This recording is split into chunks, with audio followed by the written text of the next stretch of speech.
Assalamu alaikum wa rahmatullahi wa barakatuh, and welcome to another live show of Ahkam SOS, the show that discusses Islamic laws, rights, and answers many questions that you guys send in to us.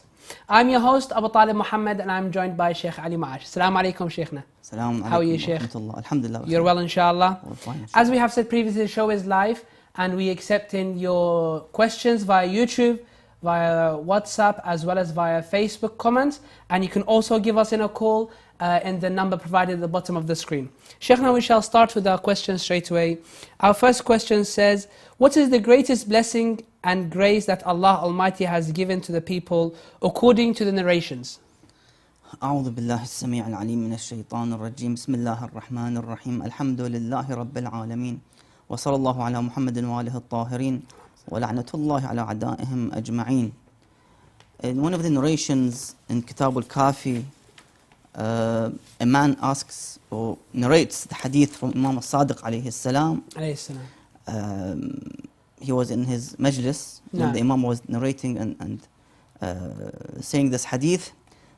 He said that Tala Abu Abdullah alayhi salam. So the Imam Sadiq recited or read out this holy verse from the Quran in Surah Al-A'raf, ayah 69. فَاذْكُرُوا آلَاءَ اللَّهِ. And remember and recall Allah's graces and blessings. Of course, we have two things. We have ala and na'ma.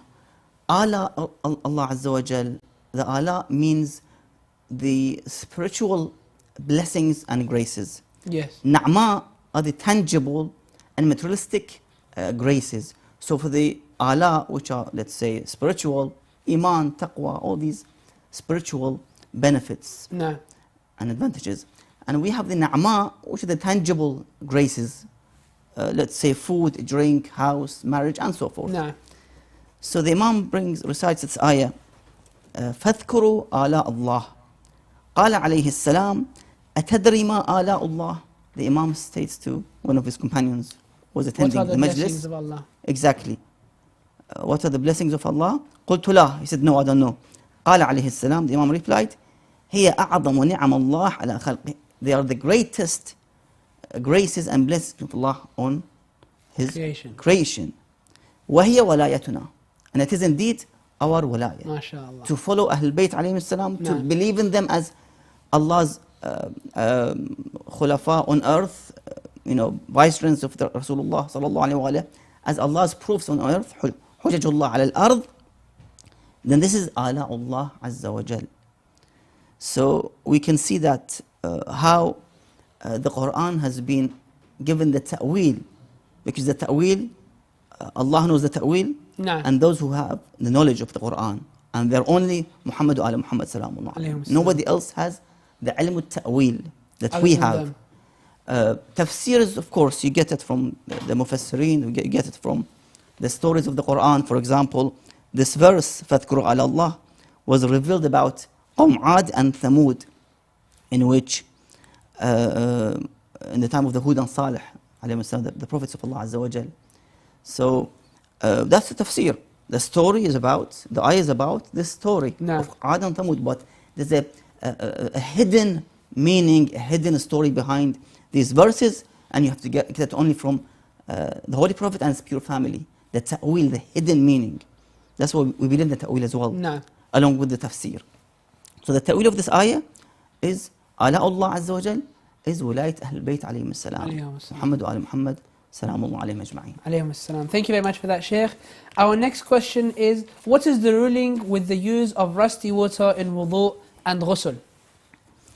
Well, it is permissible for the one to use such type of water, as long as this water, according to the norm, it's not added water. Sometimes you have water with, let's say, tea. So that's actually tea. It's no longer water that you can use for wudu. It's haram to use, or let's say, the wudu would be batil if you use mixed water with something else. Yes. As a result. So you're only allowed to use pure water. But if rusty should be fine, as long as it's not a mixed water. like muddy water. Yes, yes, You yes. can't use muddy water. It for should be the wudu. something clear. Exactly, clear and pure water. Inshallah, thank you very much. We've got a WhatsApp question. It says, Assalamu alaikum. Please, can we still eat eggs if we find traces of blood inside the eggs after boiling them? You have to remove it, basically. If there's a trace of that blood, you have to remove it, and then you can consume it. Otherwise, it will be not permissible for you to eat. I mean, according to some opinions, you have to remove that blood. It's nedges. I mean, even if it's not nedges, but it's haram to consume. Inshallah. Thank you very much for that, Shaykhna. We have a question. It says, if a young child recites a verse from the Holy Quran that requires obligatory prostration, then is it obligated to prostrate in Ayatollah Sayyid Sistani? What does he say about this?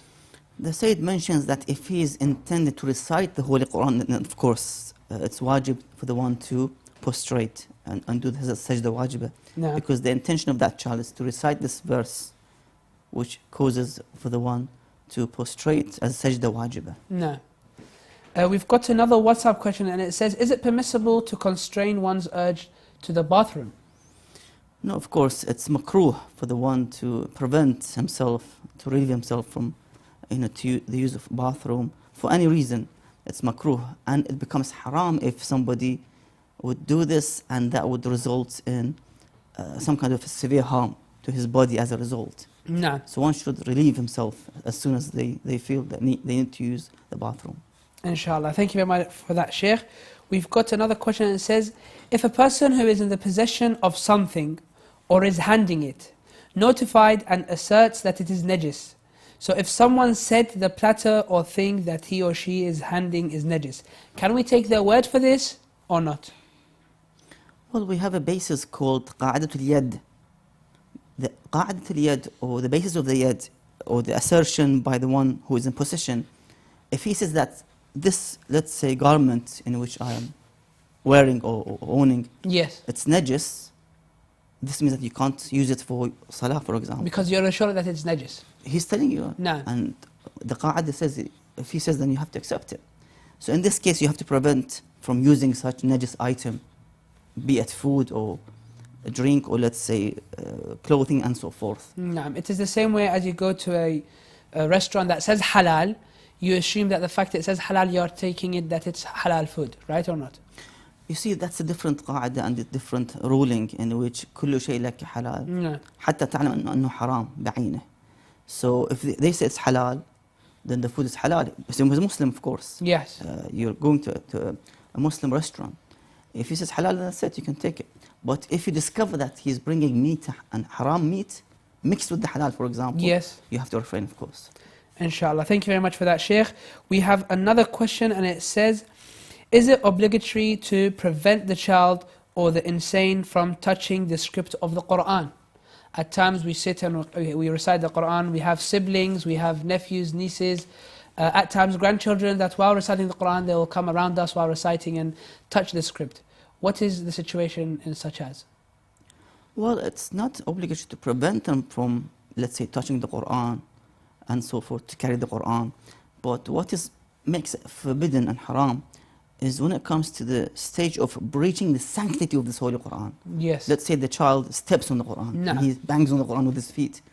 That's some kind of breaching the sanctity of this Holy Quran, for example. Yes. Or let's say he tries to throw it in the bathroom, la samahallah. La samahallah. You have to prevent the child and the insane from doing so.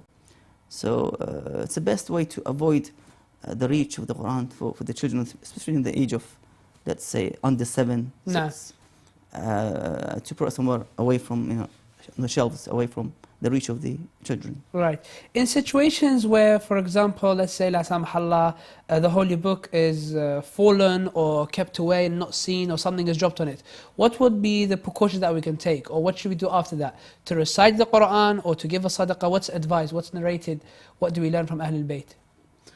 If somebody, let's say, breaches the sanctity of the Quran, of course one should say astaghfirullah and kiss the Quran and use it. It's not your fault. It's just that somebody did something bad with this Quran, be it a child or even an adult, for example. No.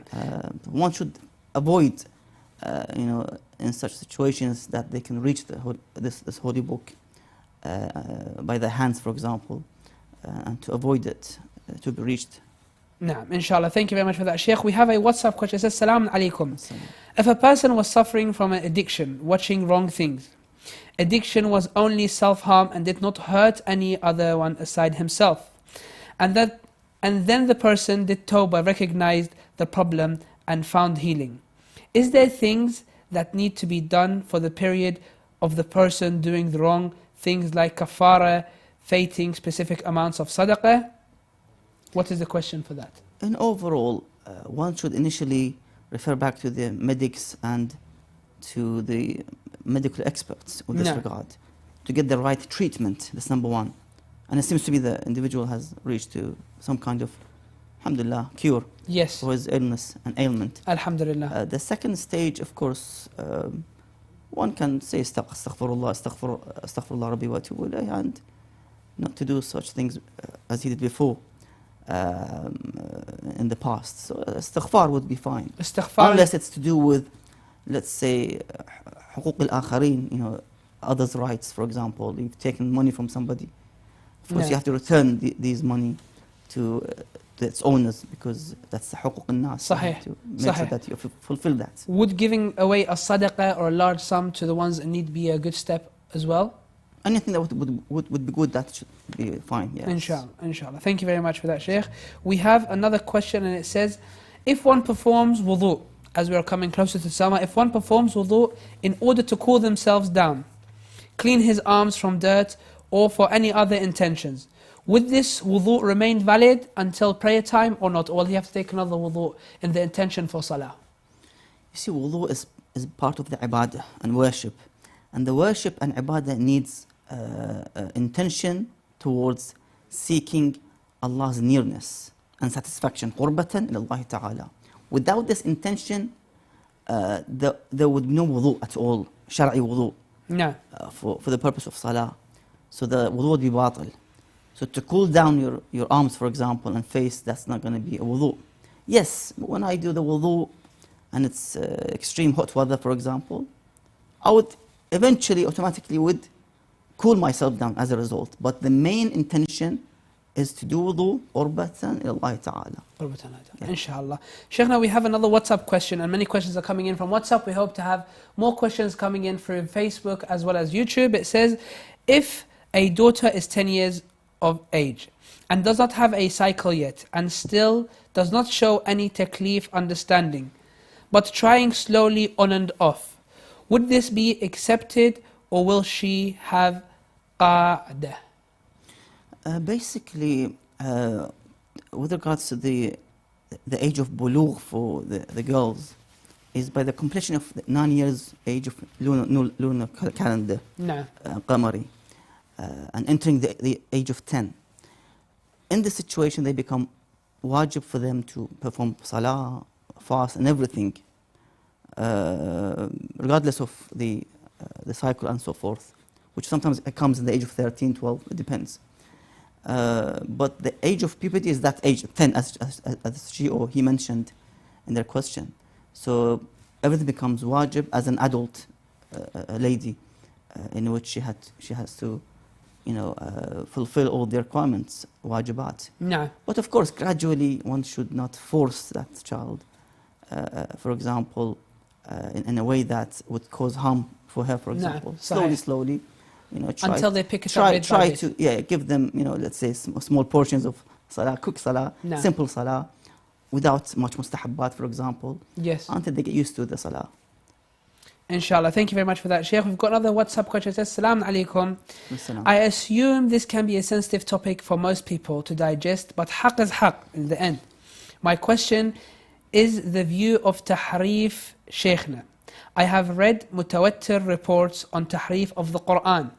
Can you give a summary of what you believe and what Sayyid Shirazi believes and says about this? So what's Sayyid Sadiq Shirazi opinion about something like that?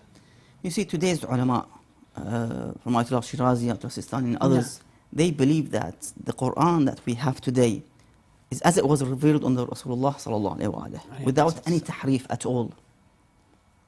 وَإِنَّا لَهُ لَحَافِظُونَ, the Quran says. Allah protects the Holy Quran after the tahrif and fabrications of the past books, the holy books of Allah Azza wa Jal. So this time Allah Azza wa Jal would protect. وَإِنَّا لَهُ لَحَافِظُونَ. No. Allah protects this holy book, and since 14th century has been protected as it was. Of course, from both sects, the Shia and the non-Shia, the Sunnis, they also have these issues. These are personal views and opinions, we don't accept it. Today's ulama would confirm that the Quran has no tahrif at all, and as it was revealed on Rasulullah sallallahu alayhi wa alayhi. Thank you very much. We've got another question. It says, what are the verses that are forbidden to recite while being in the state of janaba? The verses are Surah Al-Sajda, Surah Al-Fussilat, Surah Al-Najm, and Surah Al-Alaq. No. In which these are wajib sajda.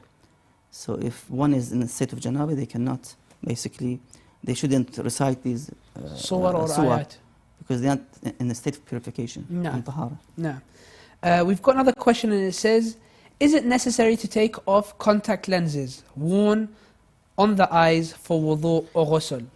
Now, will there be two definitions, one of contact lenses for as instead of glasses, or one contact lenses as of beauty? In overall, because it's inside the eyes, it's not wajib to take them off, because what you have to wash is the visible parts of the face and not the internal parts of the face. No. You don't have to wash inside your mouth as part of washing it's your just face. The outer body, sahih. Exactly, just the external parts, the visible parts of the face. So you don't have to basically take off your contact lenses for this reason. We've got another question. It says, a lady wrote in her will to perform Hajj on behalf of her. 1 year of missing Salah. A lady wrote in her will to perform on behalf of her 1 year of missing Salah. So, do one require to exclude the days of her monthly cycle or perform a full year of Salah? What is Ayatollah Sayyid Sistani opinion on something such as? Yes, indeed, the Sayyid mentions that you need to take and deduct these days of the cycles, because in those days, you see, ladies are not wajib for them. There's no wajib on them to pray. So the hukum of Salah would be waived and dropped from them. So there's no meaningful reciting or reading the qada or to make it up later. There's no hukum for Salah, khalas. They're exempted from Salah on these days. So yes, one should calculate how many days. Is it like 70, 80 days a year? No. Take off from the... And complete the rest. Complete the rest, yes. Inshallah. We have another question, and it says, at what stage it becomes mandatory to perform ghusl if one touches the corpse of a dead human? Yes, basically if the body has gone cold before washing, ghusl al-mayyit.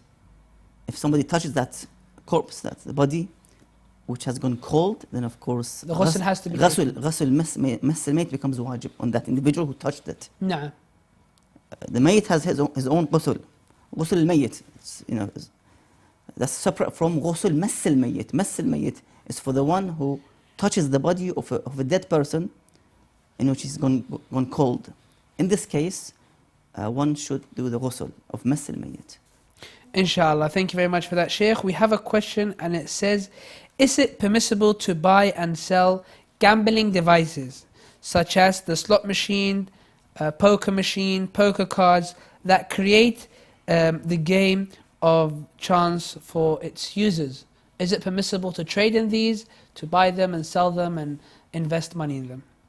Well, as the gambling games are haram and forbidden to be used for playing and amusement and so forth, likewise the selling and buying of these instruments and tools would be also haram and forbidden. These devices are there for the purpose of gambling, so it's haram to play with these devices, sell or buy them. Inshallah. Thank you very much for that, Sheikh. We have a question. It says, Salam. The first question says, I lock the car windows after I let out gas while I drive my friends around. Is that haram?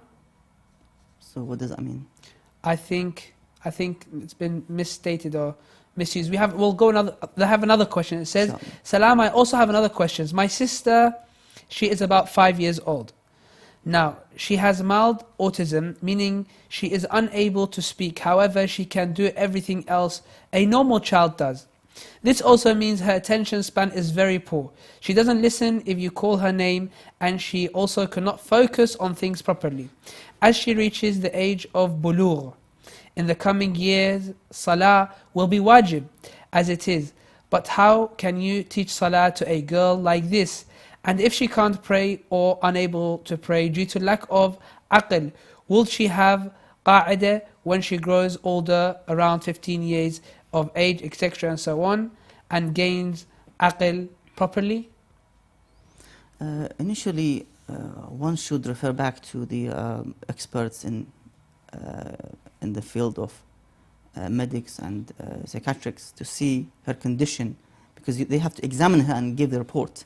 That's how much she can understand and comprehend as a result. And then we have the fiqh side. We have to wait till she gets to the end of the 10 years, the completion of 9 years of age of lunar calendar, qamari, to see how is her condition. We can't decide now. No. How much can she understand? Can she understand praying? Can she do wudu by herself, for example? So we have to wait till that time, inshallah. And may inshallah give her a cure, inshallah. And inshallah. Blessings. Another WhatsApp question says, is beating a child allowed? What if a mark is left on the child? Why is a slave more important than your child from the two hadiths above? Would you like me to recite the hadith? Yes. The first hadith says, when the child is 9-year-old, teach them to the wudu. Order him to do wudu and pray. If the child doesn't obey, beat him and make him offer prayers. This is in Wasa'il Shia volume 3. The second hadith is, if your slave disobeys Allah, beat him. If he disobeys you, forgive him. And this is in Qara'ar al-Hukm.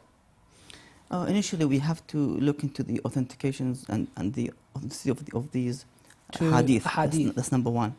Number two, the meaning of the hadith. If everything was fine, the chain of the narrative is all fine, Sahih hadith, let's say, we have to understand what does beating means. Because we have in the Holy Quran as well, فَضْرِبُوهُنْ, about the women, about the wives. But there are many what does definitions. means?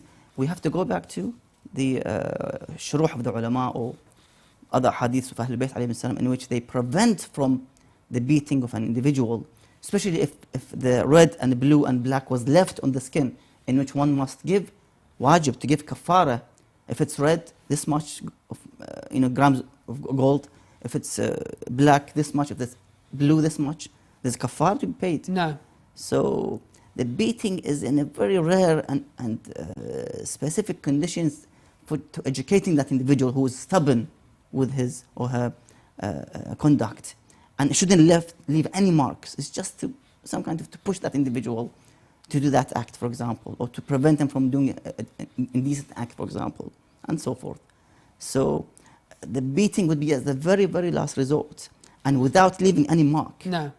any redness, and so forth. Inshallah. Thank you for that, Sheikh. We have another question, and it says, what is our situation as Shia or Muslim believers on celebrating Valentines, Halloween and Christmas?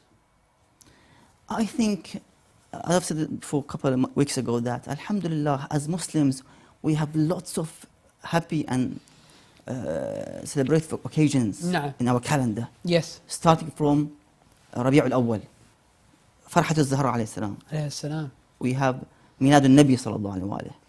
We have in Rabi' al-Thani, I'm not sure if there's any occasions, but we have Jamad al-Awwal, Milad Sayyid Zainab sallallahu alayha. And then we have Jamad al-Thani, Milad al-Zahra alayhi salam. And then we have month of Rajab now. We have Milad Imam al-Baqir alayhi salam, according to a narration, Milad Imam al-Hadi alayhi salam. We have 13th of Rajab, Milad Mu'ali alayhi salam. We have 27th of Rajab, Mab'ath al-Nabawi Sharif. We have in Sha'ban. We have lots of celebrations. Wallahi, we don't need any other faiths or creeds or doctrines or any aqa'id religions at celebrations. We have, mashallah, more than enough. We have Eid al-Ghadir before Muharram. Lots of occasions. Why do we have to stick with other people's, doctrines or aqidah or belief when we have, alhamdulillah? Yeah, it's fine to celebrate them, tell them Merry Christmas or Happy New Year, that's fine. No. But why should we leave such great a'yad of Ahlul Bayt alayhim salam and stick with the other a'yads of other religions? Inshallah, inshallah. Thank you very much for that, Sheikh. Now we've got, I think, going to come down to our final question, and it says, if one is airborne and an earthquake occurs while the individual is close to the earth surface, does he or she need to perform Salatul Ayat? Yes, indeed, if somebody is very close to the earth, they have to do the Salatul Ayat. Salatul Ayat is there for the signs of Allah Azza wa Jal, earthquake, No. And such like.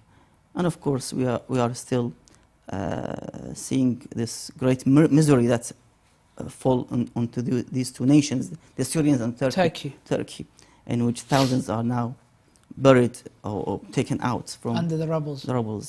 May Allah have mercy on those mustada'afeen. No, on those inshallah. Inshallah, and may Allah Azza wa Jal give the strength and the sabr to those who have lost their loved ones. Inshallah, inshallah. Thank you very much to all the viewers and for the brothers and sisters that have sent in their questions. Thank you very much for that, Shaykhna, as well, for answering all the questions. Inshallah, we shall see you on our next live episode, which should be on Wednesday. Please keep on your questions sent to us, and we will inshallah fulfill all your needed questions with the right and correct answers. Fi amanillah, ma'as-salam.